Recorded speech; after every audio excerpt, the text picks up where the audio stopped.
हमारा आज का क्वेश्चन है 7 सेंटीमीटर भुजा वाले एक घनाकार ब्लॉक के ऊपर एक अर्धगोला अध्यारोपित है। ठीक है, यानी जो घनाकार ब्लॉक है, घन की शेप का एक ब्लॉक है, इसके ऊपर एक अर्धगोला रखा हुआ है। ठीक है, अर्धगोला रख दिया। अब ये कह रहा है इस अर्धगोले का अधिकतम व्यास क्या हो सकता है। अर्धगोले का अधिकतम व्यास वही हो सकता है जो इस घन की भुजा है। ठीक है, और घन की भुजा कितनी है, 7 सेंटीमीटर। इस प्रकार जो बना ठोस है इसका पृष्ठीय क्षेत्रफल बताओ। ये जो आकृति बनी है इसका पृष्ठीय क्षेत्रफल बताना है। इसमें हमें दो चीजें दिख रही हैं, एक तो हमें घन दिख रहा है, ठीक है, और इसके ऊपर हमने अर्धगोला रख दिया। अब अर्धगोले का जो नीचे वाला पार्ट होता है वो होता है राउंड, और ये है स्क्वायर। अगर हम किसी स्क्वायर के ऊपर अगर हम गोला रखेंगे तो वो पूरा तो कवर हो नहीं पाएगा, कुछ ना कुछ साइड दिखेगी हमें उसकी स्क्वायर की। पूरा तो ये के नीचे से राउंड है और वो स्क्वायर है, तो कुछ पार्ट ऐसा होगा जो हमें दिखाई देगा।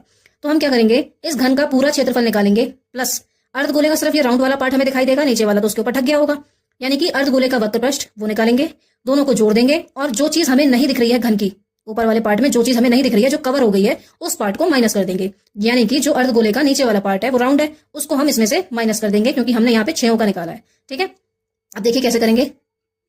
हमें दे रखा है घन की भुजा, ये दे रखी है 7 सेंटीमीटर। अब जो अर्धगोला है इसका व्यास कितना होगा, जितना इस घन की भुजा है, यानी वो भी कितना होगा, 7 सेंटीमीटर। अब हम सबसे पहले इसकी त्रिज्या निकालेंगे। त्रिज्या क्या हो जाएगी, व्यास की आधी। ठीक है, अब यहां लिखेंगे ठोस का पृष्ठीय क्षेत्रफल, डायरेक्ट निकालेंगे। कैसे निकलेगा, इसमें हम घन का संपूर्ण पृष्ठीय क्षेत्रफल निकालेंगे। घन का संपूर्ण यानी टोटल सरफेस एरिया, उसमें अर्धगोले का वक्र पृष्ठ वो जोड़ देंगे, और उसमें से अर्धगोले के आधार का क्षेत्रफल माइनस कर देंगे, नीचे वाला क्षेत्रफल, क्योंकि वो तो हमें दिखाई नहीं देगा और वहां से हमें ब्लॉक भी दिखाई नहीं देगा, घन भी दिखाई नहीं देगा, तो हमें उसे माइनस करना पड़ेगा।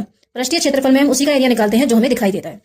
अब घन का पृष्ठीय क्षेत्रफल 6l स्क्वायर और अर्धगोले का 2πr स्क्वायर होता है, और उसके नीचे वाले पार्ट का यानी कि आधार का क्षेत्रफल πr स्क्वायर। अब हम यहाँ पे इसके वैल्यू लगाएंगे 6, l यानी कि घन की भुजा 7 + 2, पाई की वैल्यू 22/7, सॉरी, अब हम यहाँ पे क्या करेंगे, 6 × 7 का स्क्वायर तक ठीक है, 2πr स्क्वायर में से πr स्क्वायर पहले आप यहाँ माइनस कर लो तो बचेगा सिंगल πr स्क्वायर। ठीक है, 6 × 7 7 49, 22/7, r की वैल्यू 7/2, 7 से 7 कैंसिल हो गया, 2 1 2, 2 1 2। अब यहाँ पे अगर हम मल्टीप्लाई करें, 6 9 54, 5 बचा, 6 4 24 और 5 29, 11 7 77/2। अब इसके बाद इसके दो तरीके हैं, या तो आप एलसीएम लेके सॉल्व कर लो, या फिर आप इसको डिवाइड कर लो। 2 3 6, 2 8 2 3 6, 2 8 16.5। अब इन दोनों को आप ऐड कर लो। 294 में पॉइंट नहीं है, एंड में होगा, इसमें आप 38.5 को ऐड कर रहे हैं। 5 से 8 और 4 12, 1 यहाँ 13 और ये 3, तो ये इसका प्लस हो क्या जाएगा, 332